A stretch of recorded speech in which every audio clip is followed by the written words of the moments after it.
¿Qué pasaba en el mundo en el año 1? Mientras Jesús nacía en una provincia remota del imperio, Roma dominaba casi por completo el Mediterráneo como si fuera un lago interior. Augusto llevaba gobernando desde el año 27 a.C. y fue el primer hombre en portar oficialmente el título de emperador, después del asesinato de su tío abuelo Julio César y del cierre definitivo de la República. Con él comenzó un periodo que la historia bautizó como la Pax Romana, una etapa de relativa estabilidad, orden y prosperidad que se extendía desde Hispania y la Galia hasta Siria y Egipto, con calzadas, puertos y legiones sosteniendo una estructura gigantesca. En los bordes de ese mundo romano no todo era provincia directa. Roma prefería, en muchos puntos, una red de reinos vasallos con autonomía limitada, estados que gobernaban en nombre de Roma y a cambio garantizaban tributos, rutas seguras y fronteras controladas.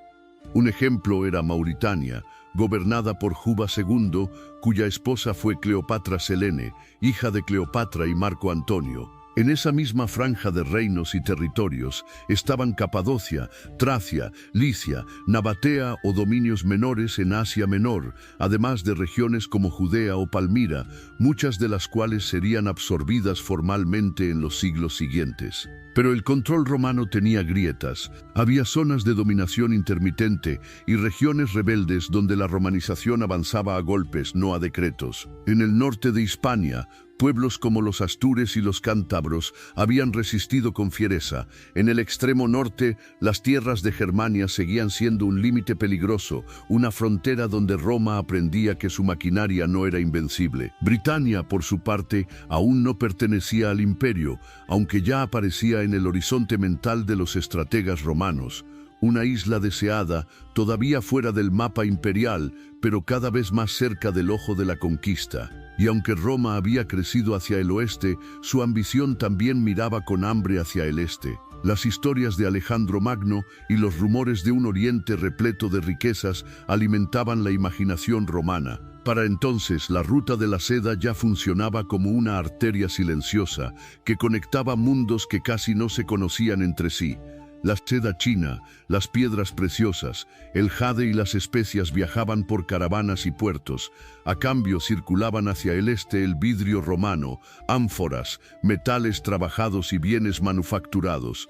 Era comercio, sí, pero también era intercambio cultural, ideas, símbolos, técnicas, religiones. El gran obstáculo para que Roma empujara sus fronteras hacia Asia no era el desierto ni la distancia, sino un rival, el Imperio Parto. Una potencia formidable que controlaba los pasos estratégicos y las rutas hacia Asia Central, India y China, y que convertía el sueño oriental de Roma en una guerra demasiado cara. Los partos habían ido ocupando el espacio del debilitado Imperio Seleucida, heredero oriental de las conquistas de Alejandro, y terminaron consolidando su dominio en Mesopotamia e Irán, mientras Roma se quedaba con otras porciones del antiguo tablero helenístico. En el año 1 después de Cristo, el poder parto tenía su centro en Ctesifonte y el trono lo ocupaba Fraates V, en cogobierno con su madre Musa. La biografía de Musa parecía diseñada para escandalizar a Roma.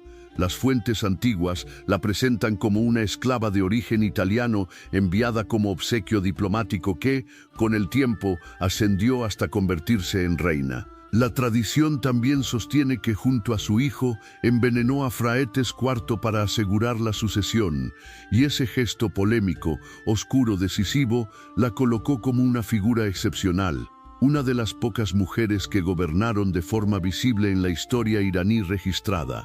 Bajo ese cogobierno, Roma y Partia sostuvieron un equilibrio pragmático. Armenia, eternamente disputada, quedaba en la órbita romana, mientras Roma contenía su presión militar hacia el este. Era política de frontera en su estado más puro, diplomacia armada, acuerdos firmados con tinta y respaldados por legiones y jinetes.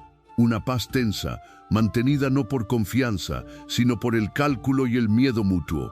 En ese contexto de contactos, embajadas y rivalidades, algunas teorías han sugerido que el mago Melchor, mencionado en la tradición cristiana del nacimiento de Jesús, podría haber sido un dignatario del mundo parto. No es una certeza, pero sirve para entender algo importante. El alcance cultural y político de Partia era lo bastante amplio como para que el relato del nacimiento de un niño en Judea pudiera tocar, de un modo u otro, la imaginación de regiones lejanas. Más al este, el mosaico se volvía todavía más complejo. Los reinos indogriegos, herederos tardíos del mundo greco-bactriano, nacido tras las campañas de Alejandro, sobrevivían como últimas brasas de un fuego helénico que se negaba a apagarse.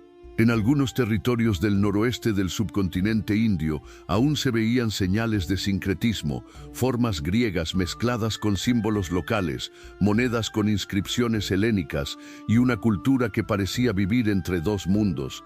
Sin embargo, estaban rodeados por presiones constantes. Pueblos de estepa, como los escitas, fueron absorbiendo sus dominios de manera gradual, empujando las fronteras, cambiando dinastías, reescribiendo mapas sin necesidad de proclamaciones grandiosas. En el norte se alzaba otra fuerza emergente, destinada a convertirse en protagonista, el Imperio Kushan. En plena expansión, su cultura dejó huellas en relieves y esculturas que representan arqueros montados, un sello clásico de las élites nómadas y de las guerras de caballería. Muchos de estos pueblos de Asia Central, lejos de rechazar el legado griego, lo reutilizaron, acuñaron monedas con letras griegas, representaron divinidades helénicas y emplearon alfabetos heredados de ese contacto antiguo. La huella del helenismo, sorprendentemente, duró siglos. Y a ese entramado se le sumó una influencia cada vez más fuerte, el budismo, que viajaba por los mismos caminos comerciales que movían seda y especias. La ruta de la seda no solo transportaba mercancías, transportaba visiones del mundo. Al internarnos en la India, el panorama no era el de un solo imperio, sino el de una constelación de reinos. Coexistían, competían y negociaban en un equilibrio siempre cambiante. En ese tablero sobresale la dinastía Satavahana, decisiva en el centro y el sur del subcontinente. A comienzos de la era cristiana atravesaba tensiones y choques de poder, y aún así dejó huellas de un fenómeno fascinante. Incluso en territorios profundamente indios, la estética de la autoridad absorbía influencias externas. En algunas acuñaciones aparecen recursos de retrato y composición que recuerdan, por ecos indirectos, a la tradición helenística y grecorromana, un detalle pequeño, pero revelador, de hasta qué punto el Mediterráneo, Asia Central y la India estaban conectados por rutas visibles y por hilos invisibles. Así, a comienzos del siglo I, el mapa del viejo mundo se organizaba como un sistema de grandes fuerzas que se vigilaban como depredadores a distancia. Roma dominaba el Mediterráneo. Partia controlaba los corredores hacia Asia. Los reinos indogriegos se apagaban mientras los escitas y los Kushan ocupaban el relevo en el noroeste. Y en la India, distintas dinastías tejían su propia historia en un tablero vasto, complejo y en permanente movimiento. Pero aún faltaba el gigante del extremo oriental, China. El imperio Han, sofisticado y monumental, estaba oficialmente en manos del joven emperador Ping, aunque el verdadero poder recaía en el regente Wang Mang, un funcionario ambicioso que ya movía piezas para fundar su propia dinastía mediante un golpe de estado. A pesar de su esplendor, China vivía tensiones profundas, campesinos ahogados por deudas, élites acumulando tierras y una burocracia que empezaba a mostrar signos de desgaste. Y aún así, el imperio seguía siendo una superpotencia regional, capaz de proyectar influencia y sostener una economía que alimentaba el intercambio a escala continental. La ruta de la seda, en ese mundo, era el hilo que unía extremos. Conectaba China con Asia Central, con India y con el Mediterráneo, haciendo circular no solo seda, jade y especias, sino también tecnologías, creencias, relatos y formas de pensar. Y mientras todo eso ocurría, imperios negociando, reinos cayendo, rutas latiendo como venas abiertas, en Judea nacía un niño cuyo nombre, con el tiempo, cruzaría todos esos mapas y sobreviviría a todos esos tronos. El confucianismo marcaba el pulso de la vida política y moral en China, mientras ciertos avances técnicos abrían puertas silenciosas hacia una nueva etapa de innovación. Entre ellos destacaba un invento decisivo, el papel, que empezaba a transformar la administración, el registro de información y la transmisión del conocimiento. No era solo un material nuevo, era una forma distinta de conservar la memoria de un imperio, de expandir ideas y de sostener una burocracia enorme con mayor eficiencia. Al norte, los Xiongún, una poderosa confederación de tribus nómadas de las estepas, sostenían con la dinastía Han una relación tensa, pero relativamente estable. Después de décadas de guerra y presión en la frontera, ambas potencias habían caído en un equilibrio frágil basado en diplomacia, tributos pactados y comercio. No era paz verdadera, era un acuerdo tácito entre dos fuerzas que se respetaban lo suficiente como para no jugar cada año a la destrucción total. Bajo el liderazgo de Wushu, los Xiongún defendían un modo de vida nómada cimentado en la ganadería, la movilidad y una capacidad militar que los volvía temidos y al mismo tiempo inevitables en el tablero geopolítico de Asia. Su poder no se medía en murallas ni en ciudades, sino en velocidad, disciplina, lectura del terreno y en la lealtad flexible de clanes capaces de reunirse como un solo cuerpo cuando la amenaza lo exigía. Más al este, en el archipiélago japonés, todavía no existía un estado unificado. Japón estaba habitado por clanes tribales en plena era Yayoi, una época definida por un cambio decisivo, la agricultura del arroz, llegada desde el continente, sobre todo desde Corea y China, empezó a reorganizar la vida social. Con ella llegaron también nuevas tecnologías, el bronce, el hierro y una cerámica más avanzada. Poco a poco, comenzaron a consolidarse jefaturas dirigidas por caudillos locales, cada vez más conectadas con el continente asiático, con contactos crecientes que traían objetos, costumbres y prestigio. En el sudeste asiático, la región aún no estaba dominada por grandes imperios plenamente consolidados, pero vivía un proceso acelerado de transformación. Comunidades agrícolas, centros comerciales costeros y pequeños reinos emergentes formaban un mosaico dinámico, marcado por el agua, los monzones y las rutas marítimas. En esas costas y estrechos, el comercio no solo movía mercancías, movía mundos. La influencia india se expandía con rapidez a través del comercio marítimo, y con ella viajaban mucho más que productos materiales. Llegaban ideas religiosas como el hinduismo y el budismo, sistemas de escritura, modelos de legitimidad real y nuevas formas de organización social.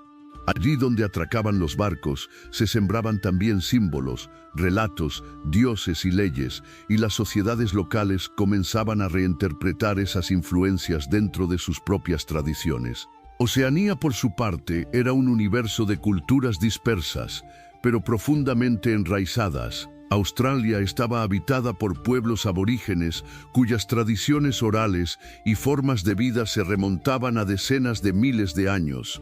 Eran comunidades de cazadores-recolectores con un conocimiento finísimo del paisaje, de las estaciones y del mundo espiritual, articulado en torno al tiempo del sueño, eje central de su cosmovisión y de su relación con la tierra. Más al noreste, en Melanesia y Polinesia, pueblos navegantes ya ocupaban islas como Fiyi, Tonga y Samoa. Sin escritura y sin grandes estructuras estatales centralizadas, desarrollaron una navegación sorprendentemente sofisticada, basada en la observación de las estrellas, los vientos, las corrientes y el comportamiento del mar. Sus canoas de doble casco les permitían recorrer distancias enormes en aguas abiertas, y sus mitologías y organizaciones sociales eran complejas, ajustadas a las realidades de cada isla, de cada costa y de cada linaje. Nueva Zelanda, en cambio, permanecía todavía deshabitada. Sus bosques, montañas y costas seguían intactos, sin huella humana, hasta que siglos más tarde arribarían los primeros pueblos polinesios que darían origen a la cultura maorí. Ese silencio humano en una tierra tan vasta es un recordatorio de que el mundo del año 1 no estaba completo en términos de poblamiento global. Muchas historias aún no habían comenzado.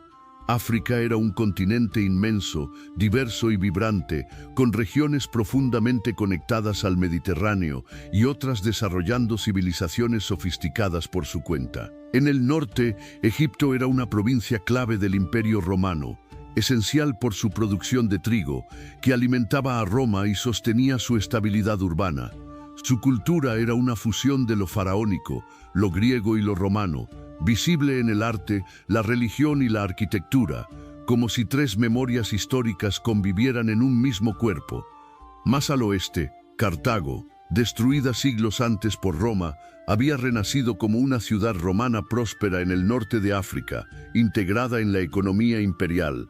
En las profundidades del Sahara, los garamantes controlaban rutas caravaneras vitales, facilitando el comercio de oro, sal, esclavos y productos del desierto entre el Mediterráneo y el África subsahariana. Allí donde el mapa parecía vacío, existían redes, pactos, caminos y poder. En el este del continente, el reino de Kush florecía con su capital en Meroe. Heredero de la tradición nubia, era un estado notable por su escritura propia, la meroítica, por sus pirámides y por una economía centrada en el hierro, la agricultura y el comercio a lo largo del Nilo y del Mar Rojo. Más al este, en la zona que hoy corresponde a Eritrea y Etiopía, puertos como Adulis prosperaban como nodos decisivos del comercio, en una región donde ya se insinuaban los primeros indicios del futuro reino de Aksum, que siglos después se convertiría en una de las grandes potencias africanas. En el oeste de África, aunque los grandes imperios medievales aún no existían, ciertas culturas ya destacaban por su desarrollo. En la región de la actual Nigeria, la cultura Nok sobresalía por su cerámica de terracota, su metalurgia temprana del hierro y una organización social avanzada. Eran sociedades agrícolas con jerarquías, comercio regional y expresiones artísticas refinadas, prueba de que la sofisticación africana no nació de la influencia externa, sino de procesos internos profundos. Más al centro y al sur, los pueblos bantúes se expandían gradualmente, estableciendo nuevas aldeas organizadas alrededor de jefaturas locales. Su avance llevaba consigo agricultura, hierro, lenguas y estructuras sociales definidas, aunque sin escritura ni arquitectura monumental comparable a la de los grandes imperios del norte. Era otro tipo de historia, menos visible en piedra, pero decisiva en la formación cultural y demográfica del continente. Y entre África, Asia y el Mediterráneo, la península arábiga ocupaba una posición estratégica. No existía un estado unificado, y el Islam aún no había surgido, pero la región ya era dinámica y comercialmente activa. En el sur florecían reinos como Saba y otros dominios de Arabia Meridional, con agricultura avanzada, control del comercio de incienso y mirra, escritura propia y arquitectura monumental. En la costa del Golfo Pérsico, comunidades marítimas comerciaban con Persia, India y África, convirtiendo el mar en un corredor de riqueza y de influencia.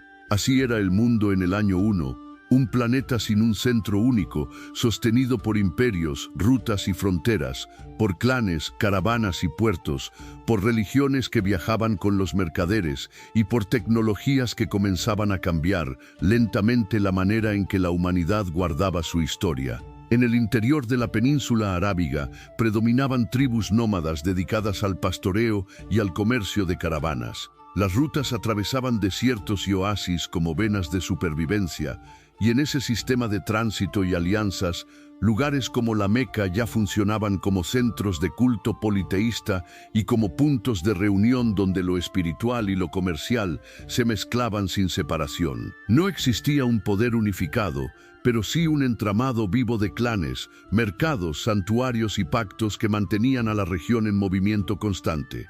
Si cruzamos el océano hacia el continente que hoy llamamos América, el escenario cambia por completo, un mosaico de civilizaciones en pleno desarrollo, todavía totalmente desconectadas de Europa, África y Asia. Esa ausencia de contacto no impidió el surgimiento de culturas con agricultura estable, arquitectura ceremonial, redes de intercambio y sistemas políticos y religiosos complejos. El mundo no avanzaba en una sola dirección. avanzaba en paralelo, como si distintas hogueras se encendieran al mismo tiempo en lugares distantes. En la región de los Grandes Lagos y el Valle del Mississippi florecía la cultura Hopewell, conocida por sus enormes túmulos ceremoniales, su arte cargado de simbolismo y una red de intercambio que unía comunidades a lo largo de distancias inmensas. Circulaban materiales, ideas y objetos de prestigio, y esa circulación sostenía una vida espiritual y social, donde los centros ceremoniales funcionaban como corazón de la identidad colectiva. Más al suroeste, los antecesores de la cultura pueblo vivían una etapa de transición decisiva. Habitaban casas-pozos semisubterráneas y sostenían su economía con el cultivo de maíz, frijoles y calabazas, lo que les permitió establecerse con mayor permanencia. Eran expertos en el tejido de cestas y empezaban a desarrollar cerámica, el primer aviso de una tradición artística y tecnológica que siglos después alcanzaría una sofisticación notable en aldeas, quivas y complejos comunitarios. En Mesoamérica, el año 1 después de Cristo fue una época de transformaciones profundas. Aunque el periodo clásico aún no había comenzado, ya existían centros urbanos y ceremoniales capaces de ordenar territorios, concentrar población y proyectar poder religioso. Teotihuacán se encontraba en pleno crecimiento. Su máximo esplendor llegaría más tarde, pero ya mostraba una planificación urbana sorprendente, plataformas ceremoniales, barrios residenciales y una cosmovisión centrada en el sol y los astros. Su expansión se vio favorecida por la decadencia de Cuicuilco, uno de los primeros grandes centros de la Cuenca de México, que comenzaba a perder influencia. Ese desplazamiento de población y poder aceleró la consolidación de Teotihuacán como un nuevo foco dominante. Más al sur, Monte Albán ya se había establecido como capital zapoteca. Fundada siglos antes, en el año 1 después de Cristo, dominaba el valle de Oaxaca desde una cima nivelada de forma monumental. Era un centro con templos, juego de pelota, una élite gobernante y algunos de los primeros indicios de escritura mesoamericana. Desde allí ejercía control sobre aldeas vecinas mediante alianzas, tributos y, cuando era necesario, fuerza militar. Mientras tanto, Cholula emergía como un sitio ceremonial y comercial cada vez más relevante. Ya se iniciaba la construcción de la Gran Pirámide que, con el tiempo, se convertiría en una de las estructuras más voluminosas del mundo por la magnitud de su base. Aún no era una ciudad-estado en su apogeo, pero su papel como centro de peregrinación y como punto estratégico de intercambio entre el altiplano y la costa del Golfo era evidente. La civilización maya atravesaba la transición del preclásico medio al preclásico tardío, un periodo crucial de crecimiento cultural y político. Todavía no dominaban el paisaje las grandes ciudades clásicas como Tikal, Chichén Itzá o Palenque, pero ya existían centros urbanos de enorme importancia como El Mirador, Caminaljuyu, Nacbé y otros nodos regionales que anunciaban lo que vendría. El Mirador, por ejemplo, fue una de las mayores ciudades del continente en ese momento, pirámides colosales, calzadas elevadas que conectaban complejos y una organización capaz de sostener proyectos que solo una sociedad altamente estructurada podía levantar. En ese mismo horizonte ya se distinguían elementos que más tarde definirían a la cultura maya clásica: inscripciones jeroglíficas tempranas, el desarrollo de conceptos matemáticos avanzados, incluido el uso del cero, y la consolidación de una visión religiosa centrada en el cosmos y en los ciclos del tiempo. La agricultura, con técnicas adaptadas a selvas y suelos cambiantes, sostenía ciudades y ceremonias, mientras la autoridad política se legitimaba por su vínculo con lo sagrado. Centroamérica estaba habitada por numerosos pueblos originarios que desarrollaban culturas complejas, aunque sin centros urbanos comparables a los grandes núcleos mesoamericanos. En regiones que hoy corresponden a Honduras, Nicaragua, El Salvador y Costa Rica, existían comunidades agrícolas que cultivaban maíz, frijol y calabaza, producían cerámica y mantenían comercio regional. Algunas zonas del occidente de Honduras y El Salvador recibían influencias tempranas del mundo maya, que ya comenzaba a proyectarse hacia territorios vecinos. En el sur de Centroamérica, especialmente en áreas del Caribe costarricense y el Istmo panameño, predominaban tradiciones más conectadas con Sudamérica, con sociedades organizadas en cacicazgos y redes de intercambio que alcanzaban el norte de lo que hoy es Colombia. En algunos casos ya se utilizaba el oro en pequeñas cantidades, no solo como material, sino como símbolo social. El Caribe era una región culturalmente activa y diversa. Las islas estaban pobladas por grupos con distintas tradiciones, agricultores y alfareros provenientes del norte de Sudamérica que fundaron aldeas permanentes en las Antillas y que suelen considerarse antecesores de los taínos. En paralelo, otros grupos con cerámicas características se asentaron en las Antillas Mayores, mientras que en zonas más aisladas persistían comunidades de tradición arcaica, cazadores-recolectores que no practicaban agricultura ni alfarería.